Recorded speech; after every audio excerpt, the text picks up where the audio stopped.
In the box in front of me is the Lian 011 Dynamic Mini V2, and it's going to be the case for my new gaming PC that I'm going to build in this video. So starting off, we have the Lian 011 Dynamic Mini V2.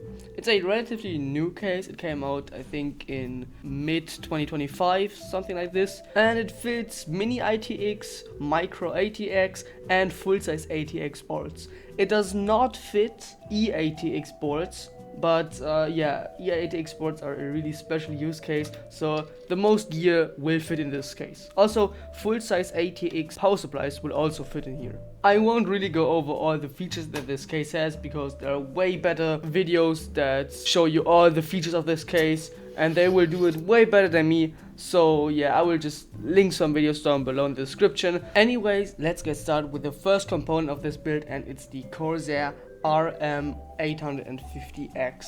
It's a fully modular ATX power supply, and as the name suggests, it has 850 watts. So even in the future, I can put a lot of stuff in there without worrying about the power supply exploding or something.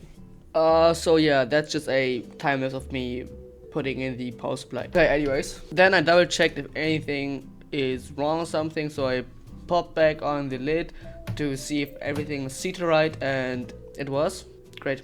Next component. So the next component is the main board. I chose the Asus ROG B550F or something. Yeah, might be. Also, all the parts will be linked in the description, so if you want to build this system, which I don't recommend because later you will see it was a lot of work. Anyways, let's get to the next part, and the next component of this system is going to be the RAM. I actually stole 16 gigabytes of my old system because I thought I would just order some 32 gigs of 3600 megahertz DDR4 RAM, but then I realized my old RAM had the exact same specs, besides the capacity though. So what I just did, I just put it together in my old system, and now you might say this produces a lot of problems, but does it? Because when I put it together in my old system, it worked fine. So I just hope it will work fine in this system as well. Now the combined RAM is 48 gigs of DDR4 memory. So now I went to install my NVMe SSD. First I need to remove the heatsink, and my NVMe is a Patriot P300, I guess, something like this.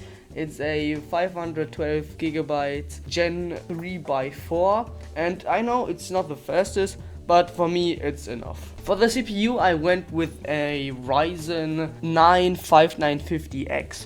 It's the fastest AM4 CPU that you can buy. I know the Ryzen 7 5800X3D is the fastest in gaming, but in 3D modeling, 3D rendering or video editing, the 16 cores and 32 threads are just unbeatable in AM4 territory. For my CPU cooler, I chose the Corsair ICU H150i LCD 360mm AIO. Yeah, don't buy this. Don't. Please, Corsair, don't sue me or something. But there's so many cables at this Corsair link system. Nah, I'm not doing this again. So you install this AIO like most CPU coolers. Like, not the ones I use the standard cooler brackets for. You just screw them off, put those standoffs in, and then just screw the cooling block where the pump sits on the CPU. I used the pre-applied thermal paste. It was like perfect amount, and till now I have no problems with it. So over the course of the next hour or two, I reseated the AIO a few times, put the radiator on top of the case, and the whole recording was corrupted, so I just put this random clip where I tried to put in the vertical GPU mount. So now we'll just skip to the installation of the new fans. My fans of choice were the Jungle Leopard Galaxy something. I'm doing this whole video as a voiceover because I didn't want to talk in the video so I could make an ASMR video as well. They are really cheap Lian knockoffs, and each fan is like $8, so you can only get them in packs of 3 for $20. They are quite loud, but I don't really care. I have headphones on all the time, so it doesn't matter. But they are pretty much on the loud side. But I have to say, they look damn good. Yeah, let me talk about the AO. Like I told you, I had some problems. So as you can see here, back on the end, there's all the power management.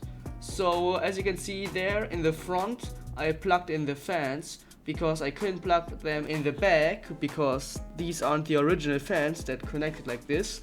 And the second thing, you need a cable from the Corsa Link module, you need a USB-C cable and the 2 soft tubes where the liquid flows through. And it got really tight, so tight that I couldn't fit in the rear fan, so I needed to modify it. Okay, so now I will do something really stupid.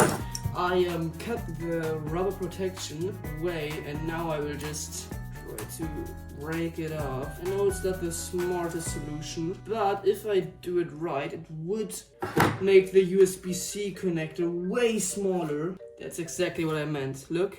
But to make it look pretty, I will shrink wrap it so it doesn't look like this plain connector. I think that will work for now.